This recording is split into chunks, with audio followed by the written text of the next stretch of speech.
The story starts with Jimmy Keene, a narcotics dealer. In his high school days, he was a star football player, but his life has drastically changed due to drug dealing. One day, he visits his supplier, Rog, and tells him that the latest batch of drugs he received is less than the agreed amount. Rog assures him that he has never cheated any client and that trust is more valuable to him than his own life. To explain the situation, Rog takes Jimmy to a dark room and reveals the true culprit behind the problem. When the lights come on, Jimmy is shocked to see his childhood friend, Danny, tied to a chair, severely beaten by Rog for betraying their trust. Danny, in tears, explains that he needed money to pay off his debt, which is why he tampered with the supplies. Rog is about to shoot Danny, but Jimmy pleads with him to let him go. To make amends, Jimmy offers Rog an additional 3 kilos of drugs, promising to cover for Danny's mistake. Jimmy, trying to relieve some stress, goes to an expensive restaurant where he meets a beautiful waitress named Rochelle. And well, you can probably guess what happens next. The next morning, while Jimmy is making breakfast for himself, the FBI suddenly raids his house. They find guns and drugs, and he is immediately arrested and sent to jail. In jail, Jimmy's father, Big Jim, a retired cop, comes to visit him. Big Jim is visibly worried about his son and feels responsible for the situation, blaming himself for getting involved in Jimmy's illegal activities. He tells Jimmy that the court could sentence him to a maximum of 5 years in prison. However, FBI agent Edmund Beaumont has offered a deal. If Jimmy confesses to all his crimes in court, his sentence could be reduced to just 2 years. The following day, Jimmy appears in court and admits to his crimes, expecting a lighter sentence as promised. However, instead of receiving the expected reduction, the judge unexpectedly increases his sentence to 10 years. Jimmy is left stunned and deeply troubled by the turn of events. Feeling betrayed, he glances angrily at Edmund Beaumont, questioning why he deceived him. But before he can react further, the security guards step in and take him away. For the minimum guideline term of 120 months. Now Jimmy has spent over 7 months in a minimum security prison in Michigan. During this time there, he has used his charm and social skills to build a strong reputation, earning the respect and liking of nearly everyone in the prison. Due to Jimmy's exceptional social skills, FBI agent Lauren McCauley becomes impressed and arranges a meeting to propose a deal. When Jimmy notices Edmund sitting with her, he can't help but question whether another misleading offer is about to be made. Lauren quickly calms him down, urging him to listen carefully. She explains that he has only one chance to use his charismatic personality to his advantage. She goes on to explain that if Jimmy can befriend Larry Hall, a serial killer and child molester currently held in Springfield Maximum Security Prison, and managed to find out the locations of the burial sites where Larry buried his young victims, his sentence will be forgiven. Jimmy questions why the FBI needs his help for this task. Lauren explains that Larry Hall is like a great deceptive actor and often confesses to his crimes in front of the police. Can I touch her?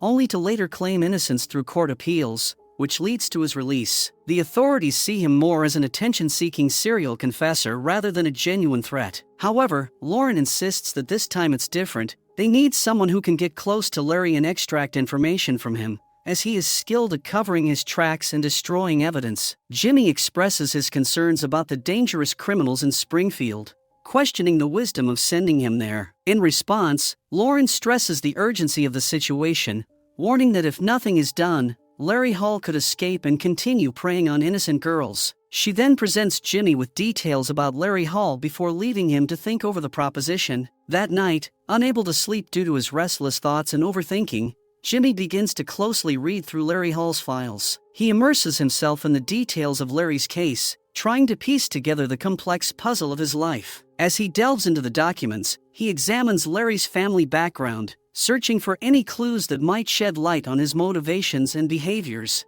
I'm smart.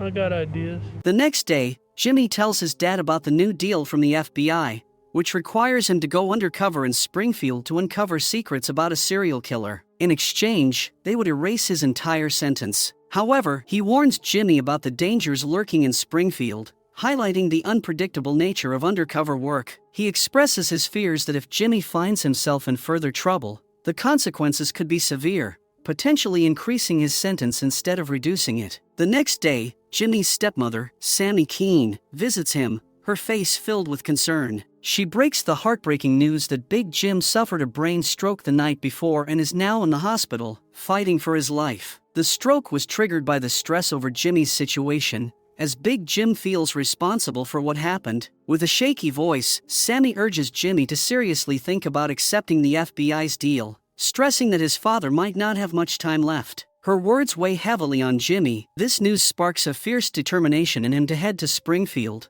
not only to help crack the case but also to make his father proud. The scene shifts to September 10, 1993, 4 years earlier, marking the beginning of Larry Hall's crimes. FBI agent Brian Miller arrives to investigate the murder of a 15-year-old girl named Jessica Roach. At the scene, a witness mentions seeing a van making repeated trips to the area, but he can't recall the color of the van or who was driving it. Additionally, Brian notices Jessica's folded clothes and accessories, which are impeccably clean, making it difficult to gather any evidence from them. 13 months later, in October 1994, Brian receives information about another rape and murder case involving a college girl named Trisha Reitler. Utilizing all his resources, he uncovers that the van seen at the crime scene belonged to Larry Hall. He immediately calls his colleague, Chris Drysdale, to gather all available information on Hall. Chris informs him that he knows Larry's family, who runs a grave-digging business. He adds that while Larry is mentally challenged, he could never be a killer. However, Brian insists on meeting Larry and instructs Chris to take him into custody right away.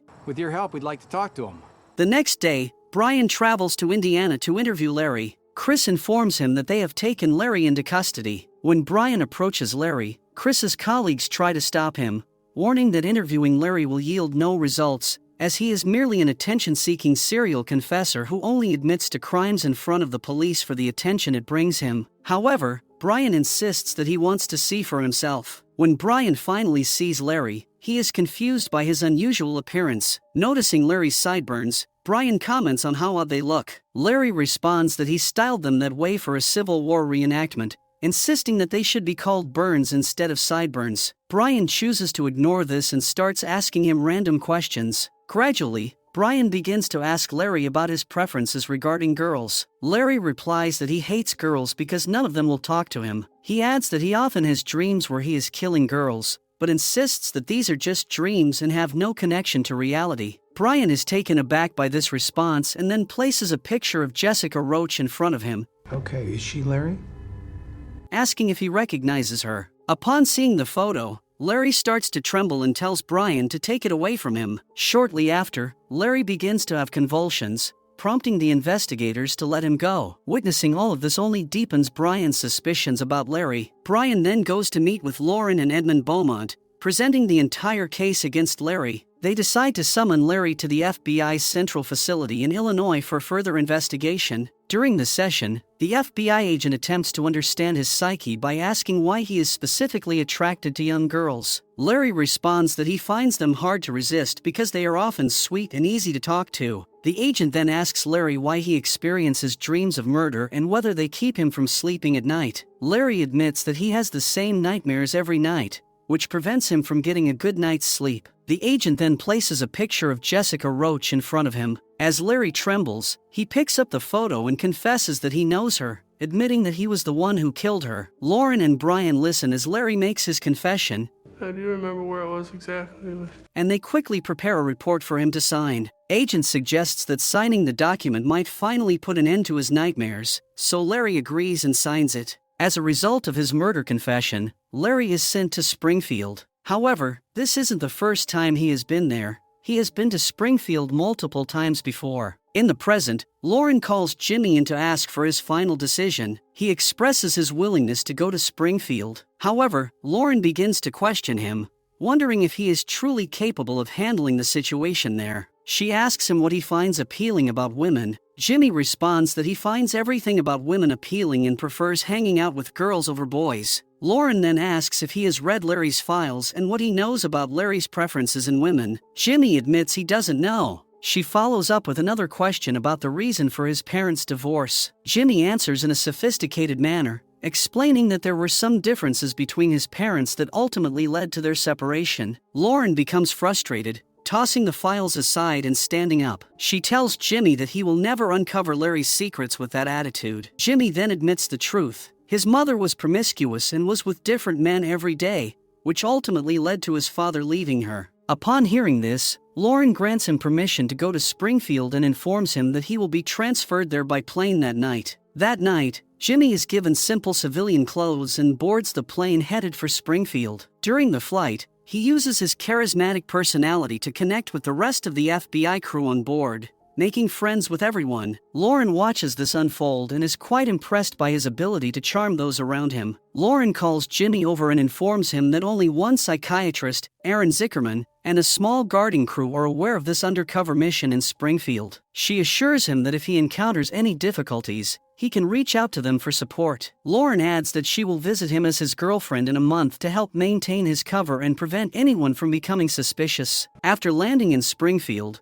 Lauren wishes Jimmy good luck on his mission. She emphasizes the importance of staying focused and warns him not to make any mistakes. As the FBI crew drives Jimmy to the Springfield jail, they reapply the handcuffs to him with apologies. As they approach the jail, Jimmy begins to feel anxious. At the last moment, he considers changing his decision and expresses that he wants to go back, insisting that he doesn't want to stay in this demonic cell. However, the FBI agents encourage him, reminding him that he's not just doing this for his own freedom but also to stop a demon from escaping the jail, preventing him from committing further atrocities against innocent girls. After hearing this, Jimmy changes his mind and prepares himself to enter the Springfield cell. Now, it is shown that Larry Hall is working as a mechanic in the jail, leveraging his extensive knowledge of engine repairs. The guards often rely on him to fix malfunctioning equipment. Over several days, Jimmy observes Larry's habits closely. He notices that Larry tends to isolate himself and rarely engages in conversation with anyone. Jimmy makes multiple attempts to strike up a conversation,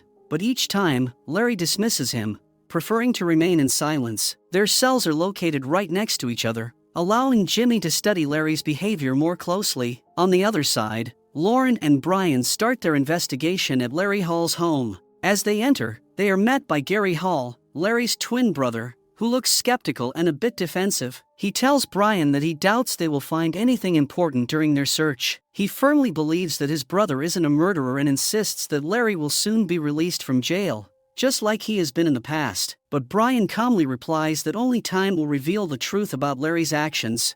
Your brother confessed to 2 murders. Lauren examines Larry's van closely and shares a concerning discovery with Brian. She mentions that they found a bottle full of contraceptive pills alongside cleaning supplies like alcohol and formalin. This unsettling find raises red flags for both Lauren and Brian, suggesting that these items might be used to eliminate evidence of possible crimes. A few days later, Larry's lawyer submits a request for a new hearing in court, leaving Brian and Lauren astonished when the judge accepts Larry's plea. The possibility now looms that Larry might be declared innocent and released in the upcoming hearing. This revelation causes significant concern for both Brian and Lauren, as they realize the stakes are higher than ever. That night, Lauren calls Brian, hoping to ease his worries. She reassures him that there's no need to be anxious since an undercover agent has been assigned to gather information on Larry and uncover his secrets. Despite her calming words, Brian remains deeply troubled. How do you feel about today? Good? He says that this approach might not lead to any real results. Frustrated, he abruptly ends the call, unsure of how to proceed. After hanging up, Brian shifts his focus to his daughter, who is quietly playing in the corner of the room. As he watches her, a wave of concern washes over him. He finds himself lost in thought, wondering if he will be able to keep her safe from the monsters of the society. The next day, Lauren meets with Brian and provides him with detailed information about Jimmy's mission. She explains that Jimmy was arrested in a narcotics case but possesses a charismatic personality that allows him to quickly bond with people. Lauren emphasizes that this makes him a valuable asset, as he could extract crucial secrets from Larry that they might never uncover through traditional investigation methods. Brian agrees to give it a shot, though he feels mentally drained. He sarcastically refers to Larry Hall as a master actor, remarking on his ability to commit crimes, confess to them, and then walk free. In response, Lauren hands Brian more of Larry's files, urging him that they need to dig deeper into the case. Meanwhile, in Springfield, Jimmy meets with Dr. Zickerman. The doctor tells him that if he needs anything, he can reach out, but they must keep everything confidential. He adds that Jimmy should only come to see him once a week to avoid raising any suspicion about their undercover activities. Dr. Zickerman prescribes Jimmy antidepressants, but Jimmy insists that he doesn't need the pills and feels perfectly fine. However, the doctor advises him that his mental state may change in a few months, so he should start the medication now. Reluctantly, Jimmy agrees. He then asks the doctor for a number to reach him in case of an emergency. Dr. Zickerman provides his home landline number and tells Jimmy to call only when it's absolutely necessary. At the dining table, Jimmy notices Larry sitting alone, eating while others keep their distance from him. Deciding to approach him, Jimmy makes an effort to bridge the gap. Later, while picking up his medications from the medical store, he again tries to engage Larry by saying hello, but Larry doesn't respond. As he walks back to his cell, Jimmy calls out to Larry, asking why he's so quiet and expressing that he just wants to chat since they are neighbors. However, Larry continues to ignore him and walks away, deepening Jimmy's determination to break through Larry's shell. The next day, Larry is sitting in the common room watching a TV show when suddenly another tough inmate forcefully changes the channel. Observing this, Jimmy sees an opportunity to gain Larry's trust. He stands up and switches the channel back, reclaiming the show for Larry. This act provokes the tough inmate, who starts threatening Jimmy. In a burst of anger, Jimmy retaliates, unleashing a flurry of punches that leaves the inmate bloodied. Before long, security guards arrive, apprehend Jimmy, and throw him into solitary confinement as a consequence of the altercation. After spending an entire night in solitary confinement, Jimmy is returned to his cell. This time, Larry approaches him and asks why he fought the tough inmate on his behalf. Jimmy explains that the inmate was causing trouble, and he couldn't tolerate that kind of behavior. He adds that since they are neighbors, it's only natural to stand up for each other. Larry is impressed by Jimmy's response and decides to introduce himself properly. Jimmy. They begin to converse more openly, creating a tentative bond between them. Jimmy senses an opportunity to build trust with Larry, hoping this connection will eventually lead to uncovering more about his secrets. After a while, a security guard approaches Jimmy and informs him that someone is there to see him. Jimmy is a bit confused because family visit days are not scheduled for today. When he goes to the visitation area, he finds his father, Big Jim, waiting for him. Big Jim expresses his concern, stating that he has been worried about Jimmy for many days and rushed over as soon as he found out that Jimmy was in Springfield. Jimmy, puzzled, asks how he managed to get into the jail without a scheduled visit. Big Jim explains to Jimmy that he told the guards he's an ex-cop, which is why they let him in. Jimmy gets really worried when he hears this, realizing how risky that could be. He warns Big Jim that he's there undercover, and if anyone finds out about his father's past, it could make things really dangerous for him. Big Jim feels embarrassed upon hearing this and recognizes that he made a big mistake. He mentions that the stroke has seriously affected his ability to think clearly. He feels responsible for everything happening to Jimmy and begins to feel down about it. However, Jimmy reassures him,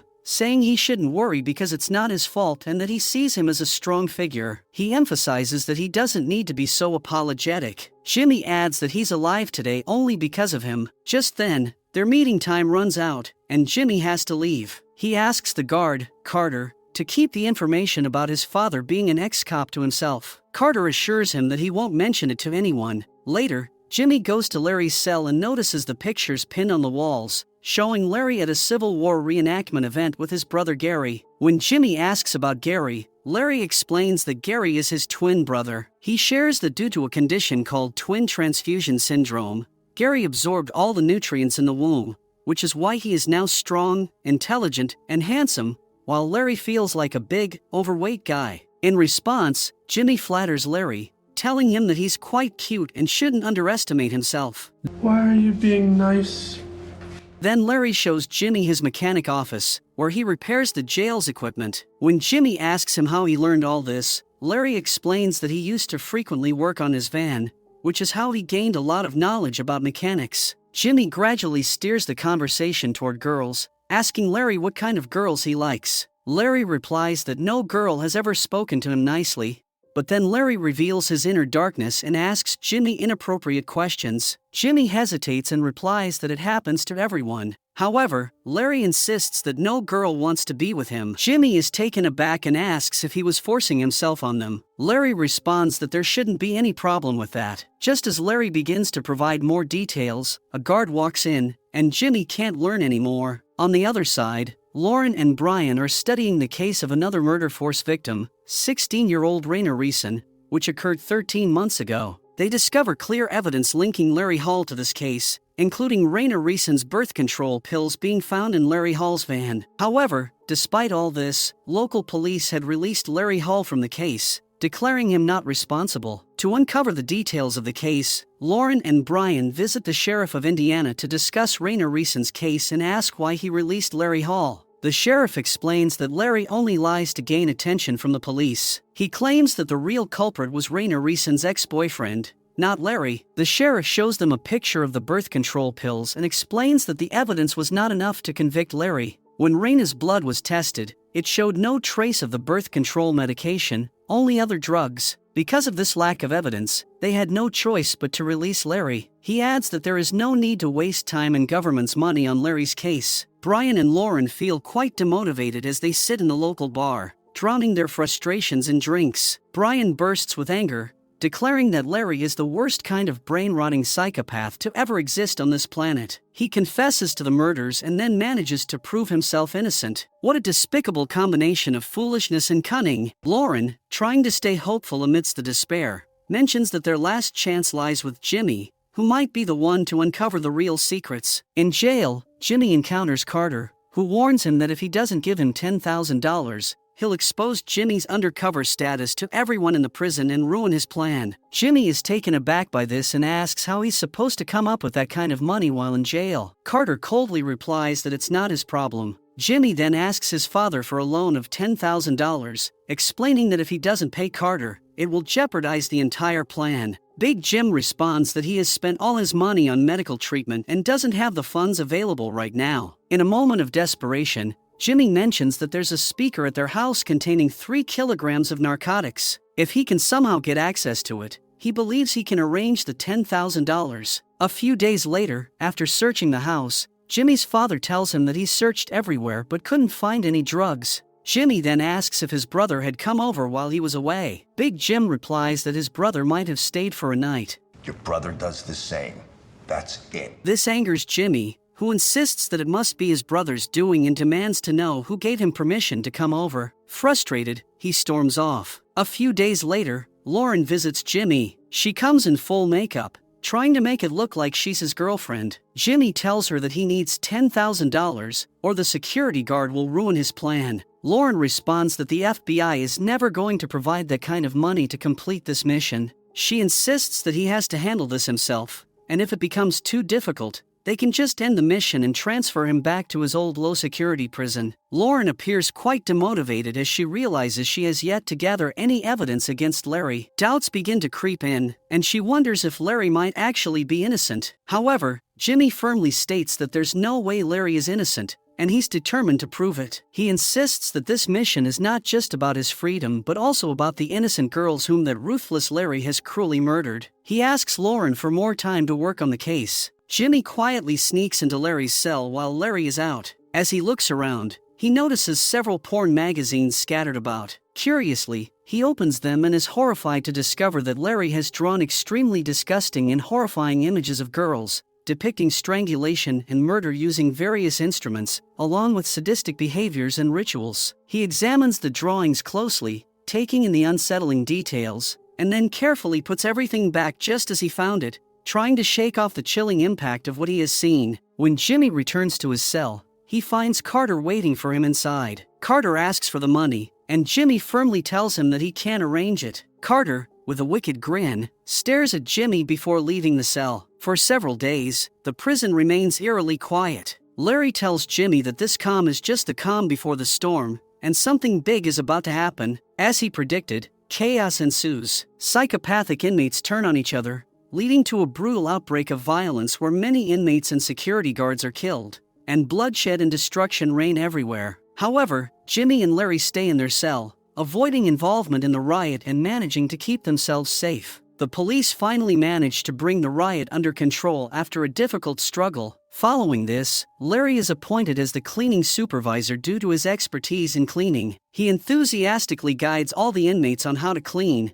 diving into the task with great energy. Watching this, Jimmy realizes that Larry's exceptional cleaning skills are likely what have enabled him to successfully cover up all the evidence against him. While they are cleaning, Jimmy asks Larry about his childhood. Larry reveals that he has been digging graves since he was a kid and has excavated over 100 graves by now. Jimmy, surprised, asks if he wasn't scared as a child to be alone at night with a corpse in a grave. Larry responds nonchalantly, saying there's no need to fear a piece of meat. This confuses Jimmy, who insists that a human is more than just a piece of meat. They are a being that holds a soul. But Larry continues to argue, questioning why people bury valuable watches and rings with the deceased. Those items hold no value for the dead but could be useful to the living. He then recounts a childhood story about the time his father took him to dig up a grave in the middle of the night. Larry dug for hours with his small hands until he finally reached the corpse. They discovered valuable items belonging to the rich deceased person. Larry removed the rings and other valuables one by one, handing them over to his father. However, a precious ring became stuck on the corpse's finger and wouldn't budge. Larry's father then handed him a tool and instructed him to cut off the finger to retrieve the ring. Larry did exactly that, severing the finger and successfully getting the ring. Surprisingly, he felt no remorse for his actions, even as a child, which clearly indicates that he was a psychopath right from the very beginning. This lack of empathy is likely why his father chose Larry for the job instead of his normal brother, Gary. Now, Larry asks Jimmy about his childhood. Jimmy reveals that he felt very lonely growing up. His father, Big Jim, was his only friend, playing with him and spending time together. However, things changed when his mother started a bar business and began dating other men. This created a rift between his parents, and as a result, he became increasingly isolated. Eventually, this led to his parents' divorce, deepening his feelings of loneliness. Jimmy continues his story, explaining that his mother's new boyfriend was very cruel and often abused her. One day, when this man started to attack Jimmy's mother, he tried to intervene to stop him. However, the man retaliated violently and beat Jimmy so badly that he fractured his ribs. Jimmy remembers sitting in another room, in pain, while he could hear his mother being intimate with that man. Larry responds by telling Jimmy that his pain didn't come solely from the fractured ribs but from the realization that he tried to protect his mother, yet she loved that man more than him. This stark contrast deepens Jimmy's feelings of betrayal and loneliness. Jimmy agrees with Larry's observation but becomes uncomfortable when Larry poses a troubling question. If he had the opportunity, would he kill his mother? The question hangs in the air, leaving Jimmy at a loss for words. He senses that Larry's way of thinking is far more aligned with that of a serial killer, revealing a disturbing depth to Larry's character that sends a chill down his spine. A few days later, Jimmy notices that all the inmates are giving him sidelong glances, and it dawns on him that Carter has spread the word about him being an undercover agent. This realization weighs heavily on him. When he visits the psychiatrist's office, he discovers that Dr. Zickerman is on vacation and has been replaced by a new psychiatrist, Dr. Hackett. Jimmy tries to subtly inquire if she is aware of his undercover mission by using code words, but Dr. Hackett responds that she has no idea what he is trying to convey. This interaction confirms Jimmy's fears. He is now completely alone in his mission, with no support or understanding from anyone in the facility. The weight of isolation adds to his sense of urgency and desperation as he grapples with the consequences of Carter's betrayal. A few days later, Jimmy forms a friendship with Gigante, the most influential inmate in the prison. Gigante appreciates Jimmy's attitude and hints that his crew will ensure Jimmy's safety. Meanwhile, Brian and Lauren begin their investigation into the murder of Tricia Reitler, as they have found leads suggesting Larry's involvement in the case. However, they have yet to find Tricia's body, which has not been located ever since the incidents. They visit the last known location where Tricia was seen, and Lauren notices a newly constructed gas station nearby. They go to the gas station and ask an employee if a man named Larry has ever come to fill his van with gas. The employee, being new, admits he doesn't know. Brian then suggests that since there's a gas station here, there should be a mechanic nearby. The employee informs them about a mechanic named John Dickey and shares his location with them. Thank you. Brian and Lauren visit John Dickey, who is a cheerful man, comfortably knitting a sweater for his daughter. They show him a picture of Larry and ask if he ever came by for repairs. John responds that he does know Larry, as he used to visit the shop frequently. However, he adds that Larry was quite strange, often staring at the young women who worked at the shop, making them feel uncomfortable and insecure. However, when Larry tried to flirt with John's daughter, Audrey, John banned him from the shop entirely. Lauren asks if they can speak with Audrey for more details. John informs them that Audrey now lives in the city, and they can visit her there to get further confirmation. Brian and Lauren visit Audrey and ask her what she knows about Larry. Audrey shares that Larry was an extremely creepy person who harassed every girl he encountered and even tried to force them into his van. She recalls one disturbing incident where he brought her a bra as a gift, and it was exactly her size, which was clear proof of how unsettling and obsessive he was. Audrey continues, telling Brian and Lauren that Larry once brought her a bicycle as a gift, but she never used it.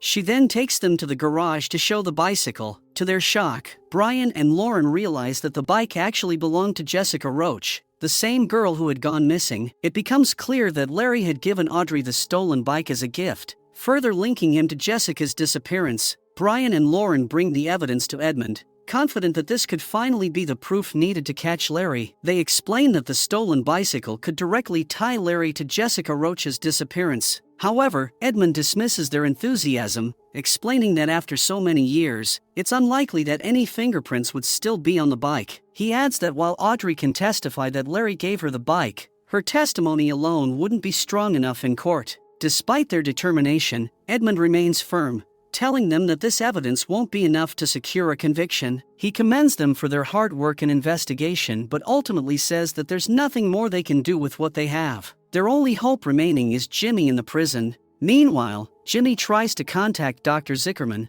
but the call keeps getting disconnected. Frustrated, he feels the tension building behind him as another inmate, clearly agitated, steps up and almost provokes a fight. Sensing the hostility, Jimmy locks eyes with him for a moment, but instead of escalating the situation, he quietly walks away, leaving the confrontation behind. Later, Jimmy is sitting with Larry, who is carving sculptures of animals and birds out of wood. Larry casually asks him why he was arguing with the other inmates at the phone booth earlier. Jimmy, in a clever move, twists the conversation and says the argument started because the inmate was calling Larry a child diddler. Hearing this, Larry laughs and responds, saying he never forced anyone, he had love with them, claiming that everyone has love. After Jimmy's persistent questioning, Larry finally confesses the full story of what happened with Jessica Roach. He explains that Jessica's bike had broken down on the side of the road, and he had been following her. Larry then approached her, offering her a ride in his van. Larry tells Jimmy that Jessica was the only girl who got into his van without hesitation. He describes her as being very nice,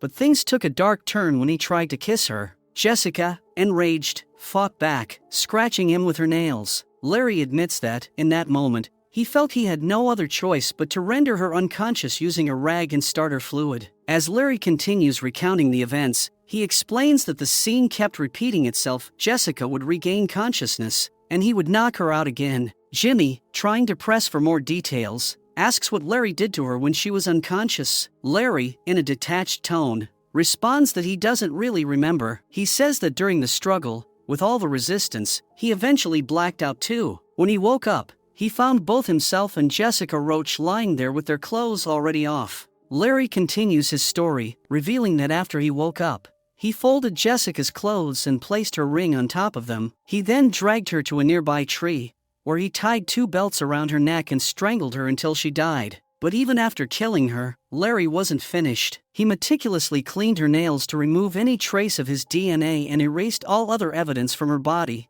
ensuring nothing would be left to connect him to the crime. Hearing all this, Jimmy feels overwhelmed with a mix of sorrow and anger, but he can't reveal his emotions in front of Larry. He holds it all inside, struggling to comprehend how someone can be so brutal and heartless. The sheer cruelty of Larry's actions astonishes him, making him question the depths of human sinfulness. Later that night, Jimmy goes back to his cell and starts to cry silently. He can't shake the horrifying thought of how someone as cruel as Larry could murder an innocent girl like Jessica with such brutality. The weight of it all keeps him awake, and he is haunted by nightmares throughout the night. In the morning, Larry comes to wake him up. He tells Jimmy that maybe he's having nightmares because he's scared after hearing the story he shared. He claims that he is just a great storyteller and what he said was merely a story with no connection to reality. Jimmy realizes that Larry is likely to say things like this because he has studied all his case files. Jimmy then uses a new technique and tells Larry that he already knew it was just a story because he believes Larry doesn't have the guts to commit such acts. He calls Larry a coward, which angers him. Larry changes his tone and insists that everything he said is 100% true. He adds that if Jimmy wants to know more, he should come to his office in the basement after lunch. where he will show him the entire map.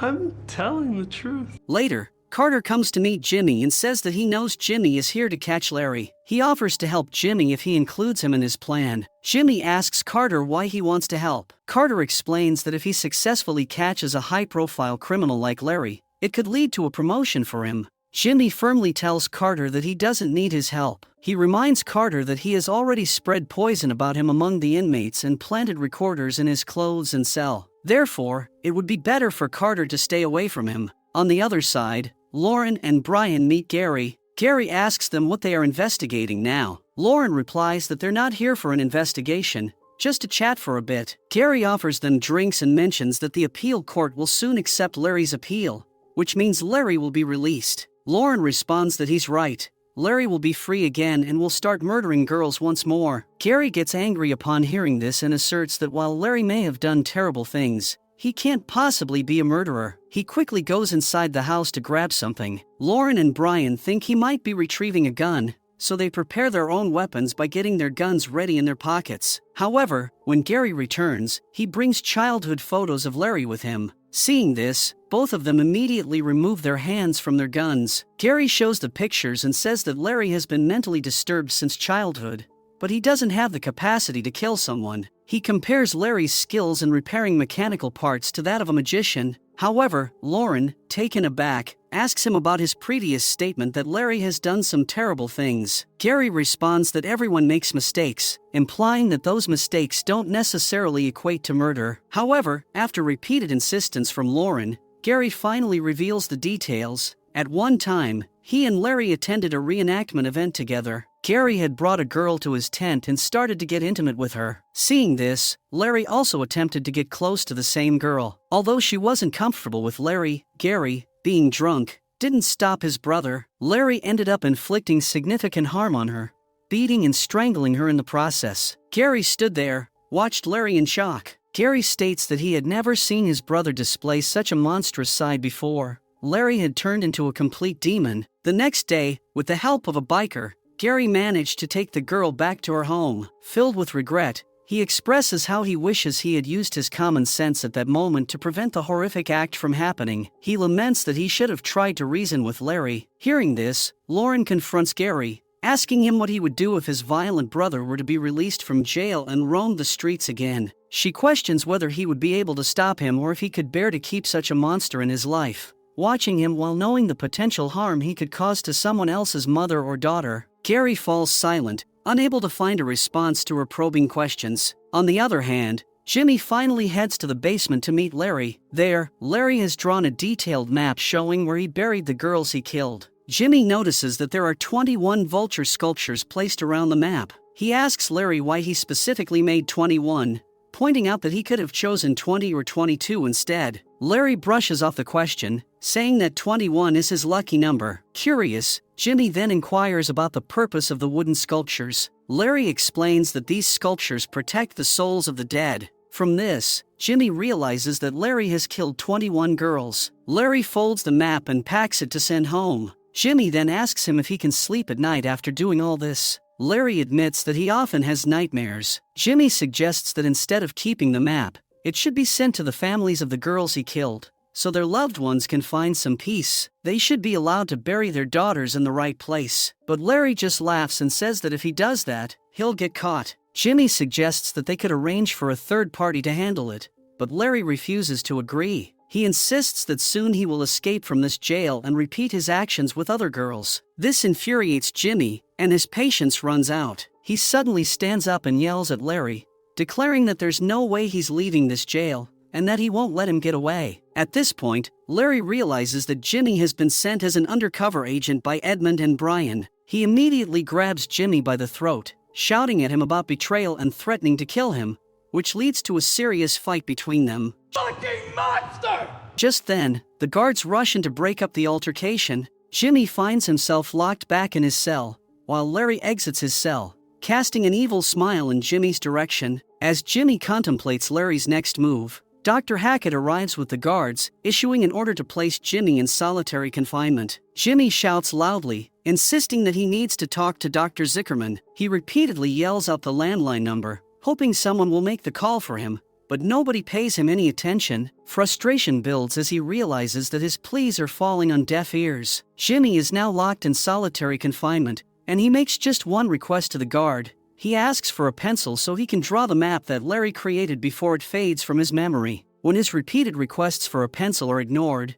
Jimmy finally resorts to biting his finger to draw the map on the cell walls with his own blood. One by one, all of his fingers get injured, and a lot of blood flows out. Nevertheless, he successfully creates a simple version of the map. After many hours, Dr. Zickerman finally arrives and orders Jimmy to be taken out of his cell. He explains to Jimmy that he was on vacation, which is why he couldn't come sooner. However, as soon as a security guard informed him that Jimmy was here, he rushed over. He also mentions that he will definitely make sure Dr. Hackett faces consequences for her actions. However, Jimmy is in a very anxious state and keeps insisting on having a pen or pencil so he can draw the map before he forgets it. Eventually, when they reach Dr. Zickerman's office, Lauren is also present, and Jimmy manages to draw the entire map. He explains that there are 21 marks, all of which are burial sites. He further details how Larry killed Jessica Roach and how he folded her clothes and placed her ring on top of them. After hearing all this evidence, Lauren feels very pleased and congratulates Jimmy for finally showing them the truth. With this evidence, they can easily dismiss Larry's appeal. Jimmy is now taken out of jail and presented in front of the court. The judge, acknowledging his success in the undercover mission and the risks he took to protect the girls in society, pardons all his sentences and grants him the status of a free man. Tears well up in Jimmy's eyes as he realizes he has finally achieved freedom and succeeded in capturing the criminal. Brian meets Jimmy for the first time and thanks him for all the help he provided in the case. Now, Larry's hearing takes place, and this time, the judge completely rejects his appeal because a substantial amount of evidence has come through Jimmy against him. The judge sentences Larry to life in prison with no chance of parole. Larry can't believe his eyes. Unable to comprehend how this could happen, after losing the case, Larry attempts to commit the unthinkable in prison, but he is not successful. Gary comes to visit Larry and expresses regret, saying that if only he had treated Larry earlier, perhaps things wouldn't have come to this point. Larry responds by telling Gary not to say such things, insisting that he is innocent and that this jail is not meant for him. Gary counters, stating that Larry belongs in this jail, and that's the real issue. As long as Larry sees himself as a victim, he will never be able to live fully and will continue to attempt the unthinkable. Gary urges him to accept that he is the offender so that he can find peace for the rest of his life in prison. On the other hand, Jimmy finally visits his father as a free man, filled with joy. When Big Jim sees Jimmy, tears of happiness stream down his face. He is overjoyed to witness his son walking freely at last. Sadly, after 5 years, Big Jim passes away from a heart attack. However, the best part is that he spent those precious years with his son, and that's all a father truly wants. Years pass, and Jimmy closes his narcotics business to start a new, legitimate venture, becoming a successful entrepreneur. As he travels in business class, he looks out the window and sees the exact ground that Larry had drawn in his map.